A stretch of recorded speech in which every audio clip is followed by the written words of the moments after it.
Bonjour et bienvenue sur Parlons French avec Tito. L'histoire qu'on va lire aujourd'hui, c'est Chloé et les 4 de Destin. C'est au sujet que Chloé, qui n'aime pas les choses dans ta vie, elle va changer. Mais quand elle voit que sa destinée change, elle ne va pas. Elle décide de faire sa destinée à un grand espoir. Si tu aimes, abonnez-vous sur le bouton d'abonnement et merci. Chloé et les 4 du destin. Chloé a toujours été une fille très brillante, exemplaire dans tous les domaines. Que ce soit le sport comme la grammaire, la Chloé est et restera la meilleure. Telles en ayant ses convictions. Bien que Chloé soit excellente, il y a une chose dans laquelle elle n'est pas très douée.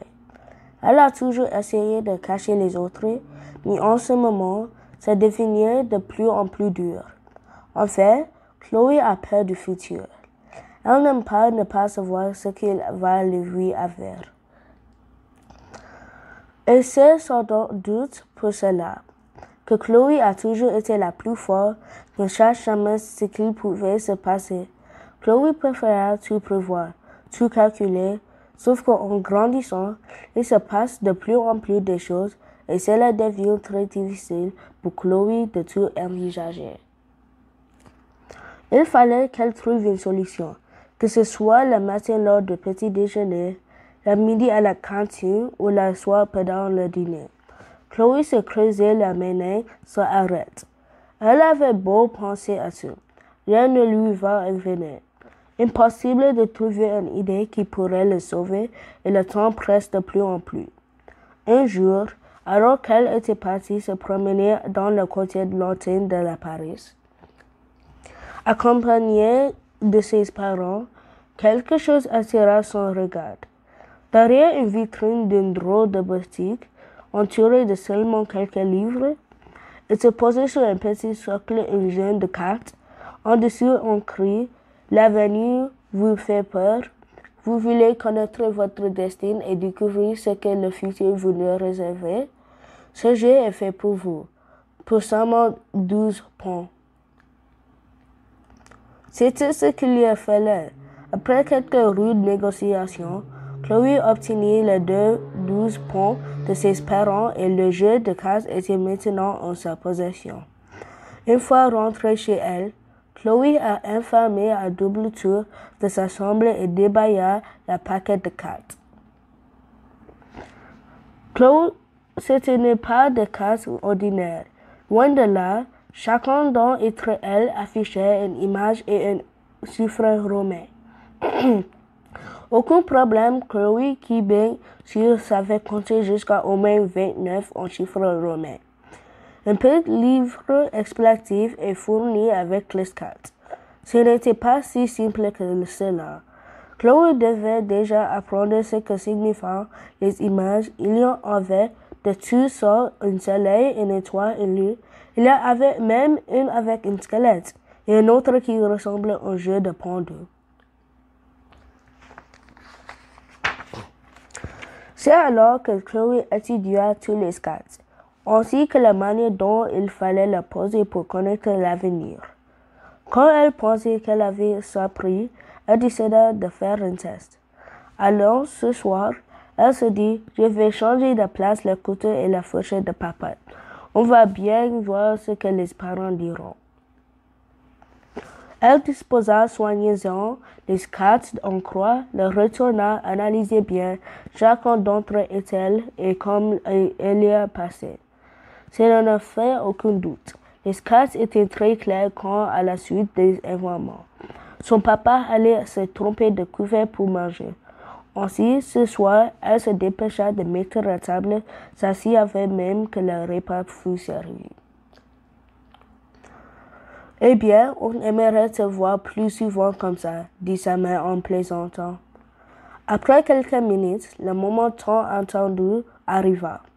Tout le monde prit sa place et le repas fut servi dans les assiettes.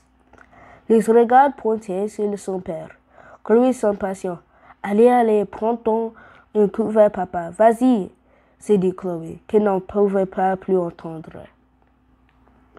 Celui-ci, étonné du comportement de sa fille, finit tout de même par entendre lentement sa main, encore un peu encore, et enfin, sans se rendre compte, il fenait le couteau plutôt que la fourchette. Eureka! S'écrie Chloé. Ça fonctionne! Lescat avait raison. Tu te trompais de couvert. Chloé avait enfin trouvé une parade à ses problèmes. Elle s'y essaya plusieurs fois, et immanquablement, Lescat donnait l'avenir avec une exactitude impeccable. Sujet, Chloé put enfin reprendre une vie plus tranquille. Cela dura un temps jusqu'à ce jour, quelque chose de terrible arriva. Lescat délivra un message effroyable. Chloé ne croyait pas ses yeux. Lescat prédisait qu'elle allait devoir redoubler sa classe. D'abord intriguée, Chloé recommença plusieurs fois, mais le même verdict tomba à plusieurs reprises. Affolée, Charles d'écrire son cadre, c'était impossible. Elle réussissait tout. Elle ne pouvait pas redoubler. Le lendemain, confirmant les prédictions données par Lescat. En sport, alors qu'elle courait, une des lacets se détacha. Elle dut s'arrêter pour le refaire, et elle perdit beaucoup de temps. Elle qui était toujours la première arrivée presque dans les dernières. Le jour même, elle oublia plusieurs mots dans son auto-dicté, chose qui ne lui était jamais arrivée.